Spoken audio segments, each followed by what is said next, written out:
We have all been surrounded by people like this. The emotional one. The negative one. The one trapped in the same worries, the same complaints, the same stories, repeated endlessly. You know them. The family member who poisons every conversation. The coworker who cannot stop worrying.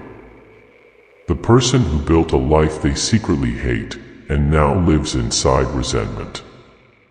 They speak constantly. They react instantly. They feel everything and reflect on nothing. Machiavelli would not be shocked by this. He believed most men do not live deliberately. They live by habit. And he warned that proximity to such people is not harmless. Not because they are evil, but because they are unconscious. Machiavelli never described men as toxic or broken. He described them as ruled. Ruled by fear. Ruled by emotion. Ruled by repetition. An unconscious man does not choose his reactions. They happen to him. He speaks to discharge tension. He complains to feel alive. He worries to avoid responsibility. Silence makes him uneasy. Reflection feels threatening. So he fills the space with noise. Machiavelli observed that most societies are composed of such men.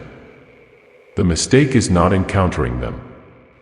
The mistake is remaining unguarded around them.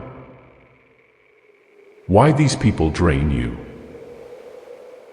Machiavelli understood something most men learn too late.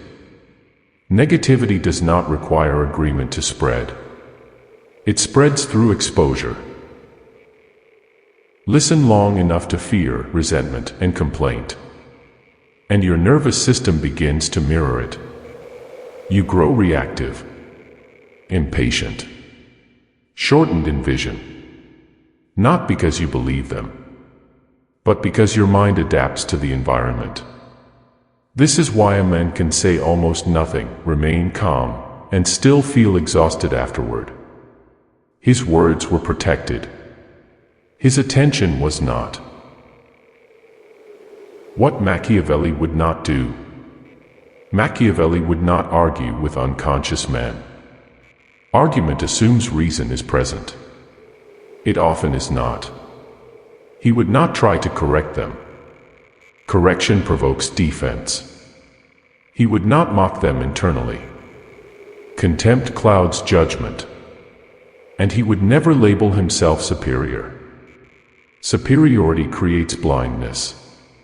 Machiavelli knew that under pressure, fatigue, or fear, any man can slip into unconscious living, including himself.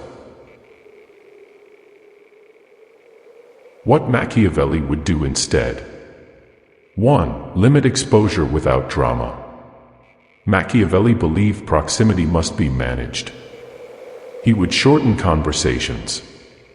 Exit politely. Choose environments carefully. Just as spoiled air harms the lungs, spoiled conversation harms the mind. 2. Use silence as containment. Silence, to Machiavelli, was not submission. It was insulation. Minimal replies break the emotional rhythm. They deny the cycle fuel. Unconscious men speak to provoke reaction. Silence starves the mechanism. 3. Observe without absorbing. Machiavelli treated such men as studies, not companions. He observed what they repeated, what triggered them, what they avoided. Observation turns irritation into information. Information restores control. 4. Protect your inner tempo. Machiavelli believed every man has an internal pace.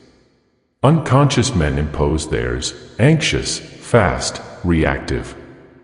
Survival requires resistance. Slower speech. Fewer words. Deliberate movement.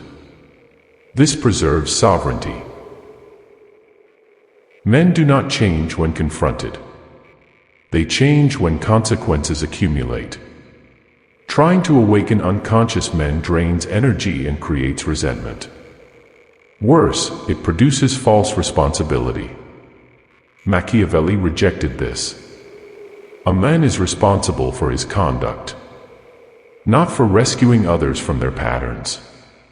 Distance, not debate, preserves clarity. The real danger, becoming like them. Machiavelli warned that prolonged exposure produces imitation.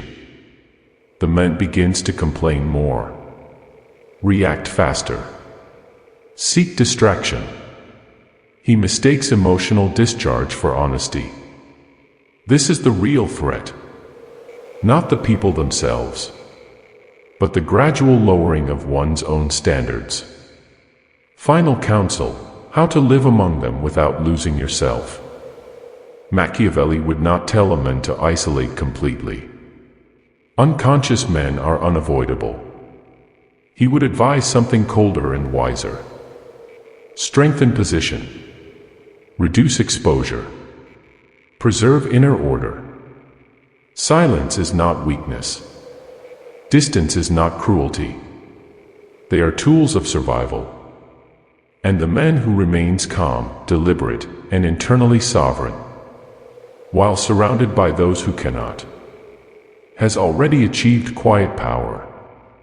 Closing line. Machiavelli believed the greatest power is not changing others, but remaining intact among those who cannot change themselves.